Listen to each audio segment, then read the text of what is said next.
This is the Honor Magic V3, the world's thinnest foldable phone. Let's just rewind a little bit because I haven't actually opened the box just yet, but that's what we're going to do in this video. What up folks, my name's Alex, aka Technical, the YouTube channel where we do some everyday tech reviews, guides and everything in between. And in this box right here is of course my brand new Honor Magic V3. Now if you take a look at my subscriber count, you will be reassured that I had to buy this for myself. I've bought this with my own money. This is my very first folding phone. It's also the most expensive phone I've ever bought, so I'm quite looking forward to opening it and getting stuck in. Now, I actually managed to get the early bird deal with this, so Honor have an early bird deal on the Magic V3. So the phone is meant to be £1,699. I got the £300 discount, which meant it was £1,399 instead. And it did come with a bunch of free gifts. First up, we have, of course, the Magic V3. We'll open that properly in a second. Mine, by the way, is the green one. It has 12 gigabytes of RAM and 512 gigabytes of storage. Included in the box, we also get the Honor Magic Pen. Don't know how much I'll use that, but it's a nice to have when we've got a folding device like this. A Honor Supercharge power adapter, 66 watts charger. It's USB Type A to Type C. Again, handy to have. The box doesn't actually include any power supplies, any charging bricks, anything like that, as far as I'm aware. So again, that's a nice little thing to have. And lastly, we have a pair of these. These are Bang & Olufsen Beoplay HX wireless headphones. Apparently they're quite good. Apparently they're worth about £500 and they were a free gift, which all in all is quite a good few accessories included in the box. And when you account for that £300 discount, it's not a bad deal at all. It's still ruddy expensive for a phone, considering my last phone was the Nothing V2, which cost me about 400 quid. So I am stepping up in the phone world, but there you go. So anyway, I'm excited to open the box, so let's crack it open and take a look. Open this up, and there it is. So there's the Magic V3 sitting front and center, and if we just pop this straight out, straight away you can realize how thin this thing is. We'll have a proper look at it in a second. You can see the device is a foldable phone, and there's a few warnings of things that you definitely should not do, like piercing it with a sharp object, obviously. Magnets around the outside, and if we flip this over, but straight away we can see the pretty sizable camera bump. There's 3 cameras on this one. There's a 50 megapixel main camera, a 20 megapixel telephoto camera up to 3.5 times optical zoom, plus a 12 megapixel ultra wide.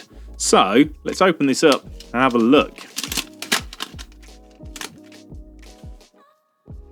Ooh, and there is your green. It's like a matte finish, metallic green, and it's very, very nice. Actually, that's a really nice color. And then of course we've got the front screen. And then on the inside, we've got the internal display. Now, at the moment, there's very little crease on that.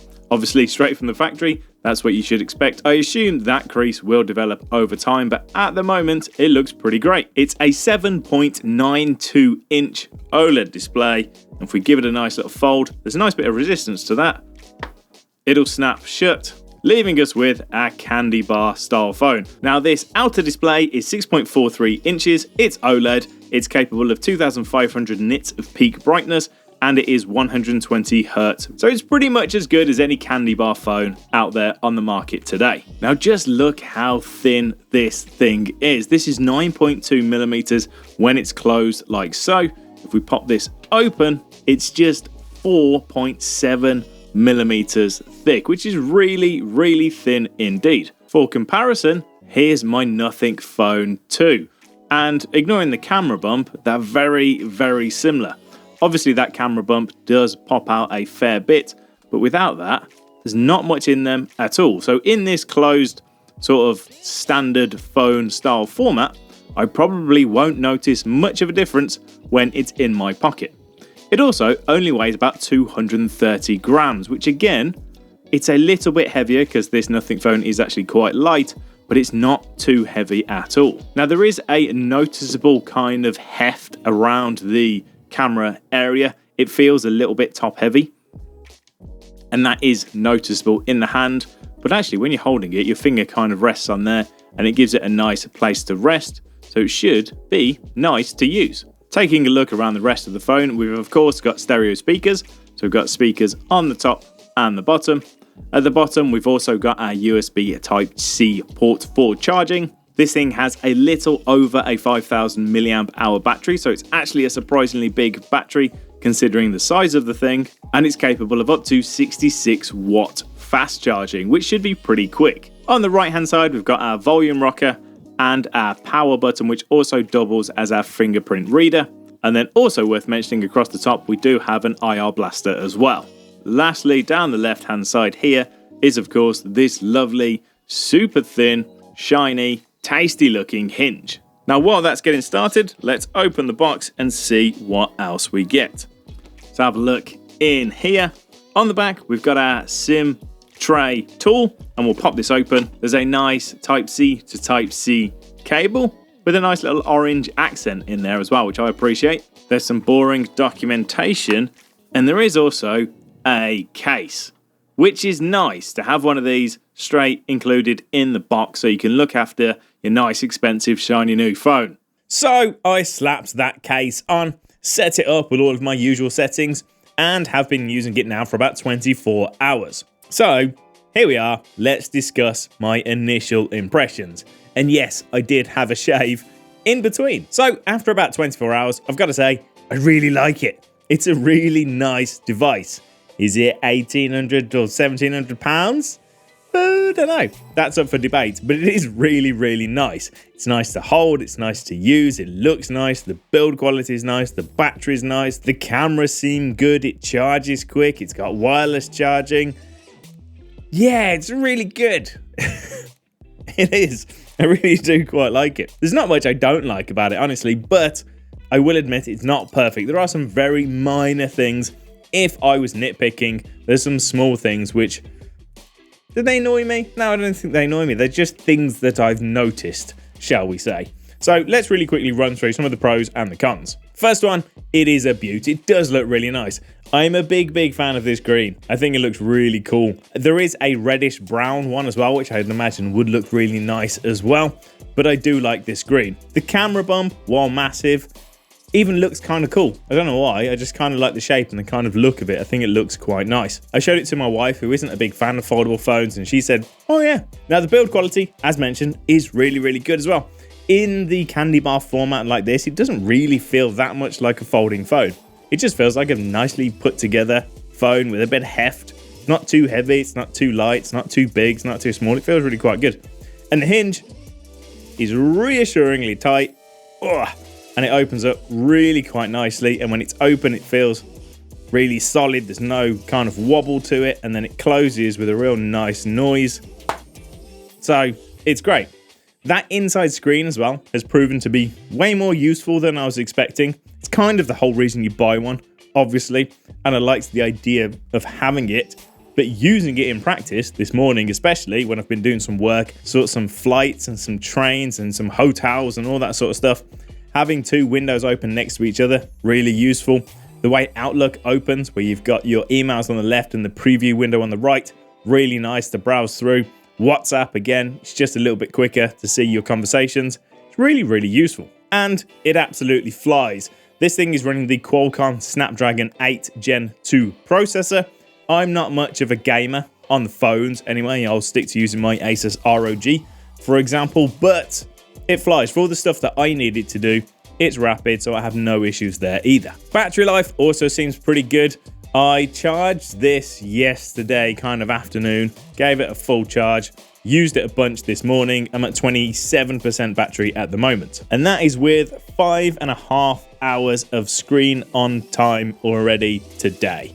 And it reckons that I've got about 3 hours remaining. So it's saying sort of 6, 7, 8 hours total of screen on time, which is plenty enough for me. And as you'd expect with the camera bump like this, the cameras are pretty good too.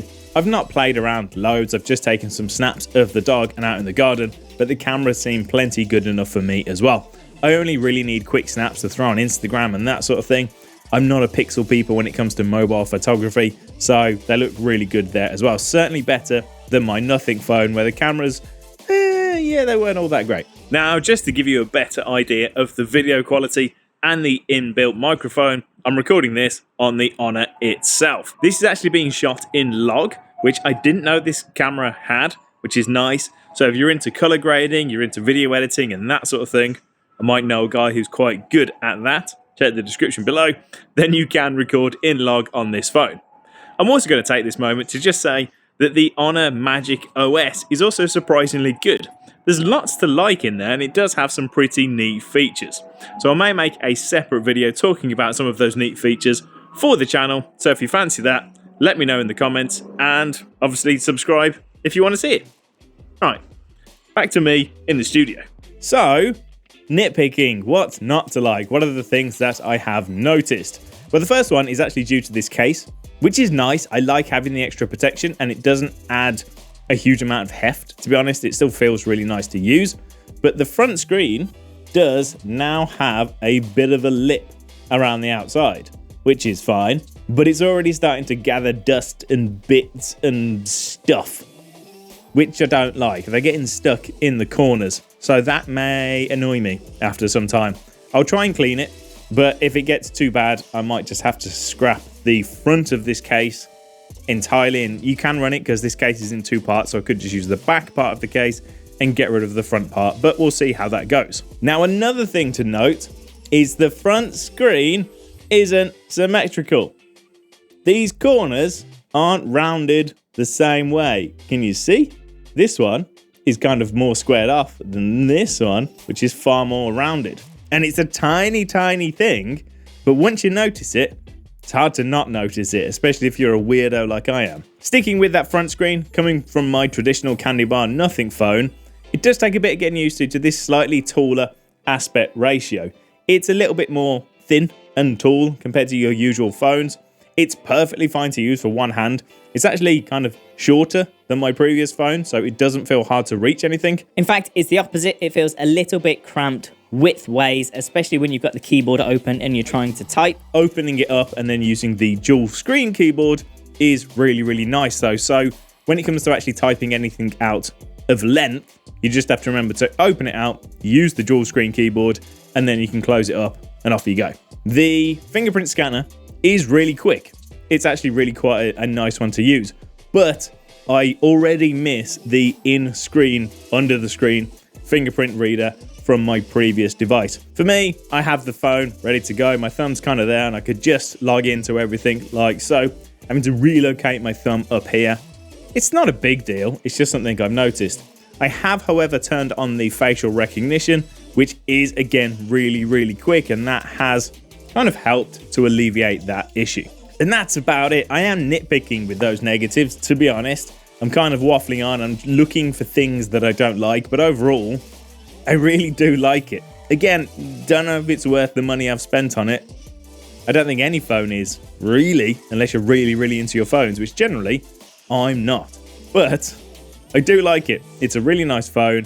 I'm looking forward to kind of getting stuck in with it, using it a little bit more, and taking it away with me, because I'm actually going away tomorrow. We'll be putting it to work on the road. This will be my main companion, so we'll see how it goes. Any thoughts, feelings, questions, feedback, or whatever, pop it down in the comments below. Thanks for listening to my waffle. Take it easy. I'll see you next time.